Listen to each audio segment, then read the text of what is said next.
আপনারা শুনলেন বিজেপি নেতা শঙ্কুদেব পান্ডা, তিনি অভিযোগ করছেন বিজেপি বুথ সভাপতিকে নৃশংসভাবে খুন করা হয়েছে এবং সেখানে জড়িত তার বাবা, ভাই ও 2 তৃণমূল কর্মী। একদম স্পষ্ট অভিযোগ করছেন তিনি।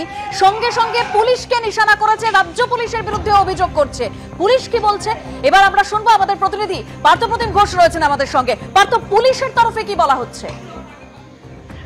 দেখতে পেলে বিজেপি নেতার যে অভিযোগ এবং যে ভিডিও সামনে এসে তার পরবর্তীকালে বারুইপুর পুলিশ জেলা পুলিশ সুপার তিনি যে বিষয়টা জানিয়েছেন যে ঘটনা যেদিন ঘটে এবং ঘটনা ঘটার পরবর্তীকালে বিজেপির তরফ থেকে এক নেতা তিনি কিন্তু অভিযোগ জমা দিতে আসেন এবং সেক্ষেত্রে পুলিশ জানাচ্ছে, পুলিশ সুপার জানিয়েছেন যে তারা কিন্তু পরিবারের সঙ্গে যোগাযোগ করার চেষ্টা করে, পরিবারকে অভিযোগ দিতে বলে এবং এই রাজীব বিশ্বাসের মাকেও তিনি অভিযোগ দেওয়ার জন্য একটা অ্যাপ্রোচ করা হলেও মা কোনো অভিযোগ দেয়নি এবং গোটা ঘটনার পর পুলিশের তরফ থেকে স্বতঃপ্রণোদিতভাবে একটা মামলা যখন শুরু করার চেষ্টা করা হচ্ছিল তখনই এই রাজীব বিশ্বাস মৃত বুথ সভাপতির কাকা সে এসে একটা অভিযোগ দায়ের করে এবং সেই অভিযোগের পরবর্তীকালে কিন্তু মার্ডারকে স্টার্ট করা হয়েছে এবং দুজনকে, বাবা ও ভাই দুজনকে গ্রেপ্তার করা হয়েছে এবং আরো দুজন সম্পর্কে যে অভিযোগ রয়েছে সেই দুজন পলাতক আছে বলে পুলিশের তরফ থেকে বলা হচ্ছে।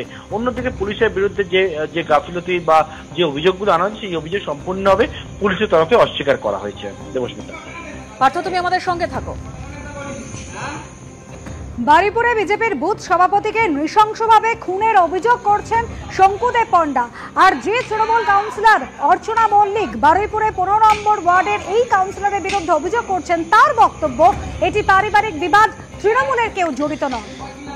এটা সম্পূর্ণ ভিত্তিহীন ঘটনা। এটা একদম এদের পারিবারিক বিবাদ। আমি আগেও বলেছি, এখনো বলছি, এটা সম্পূর্ণ এদের পারিবারিক ব্যাপার। এরা কোন পার্টি করতো আমার জানা নেই। আমি 22 সালে নির্বাচিত হয়েছি।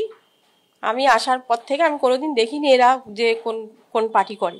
এটাও আমার জানা নেই যে বিজেপি করতো কি কোন পার্টি করতো।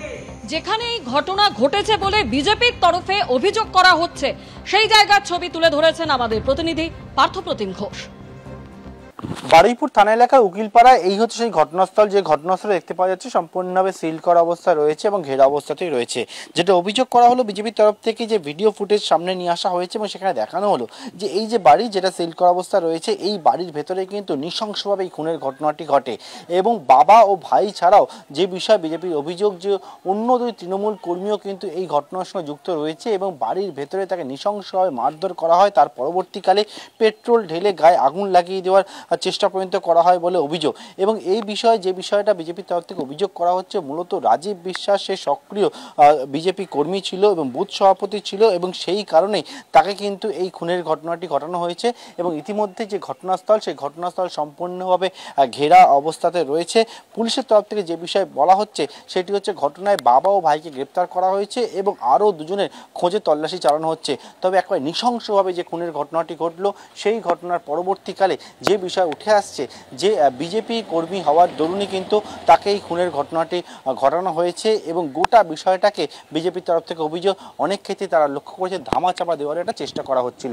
ক্যামেরা শান্তনু দত্তের সঙ্গে পার্থপ্রতিম ঘোষ, বিপি আনন্দ।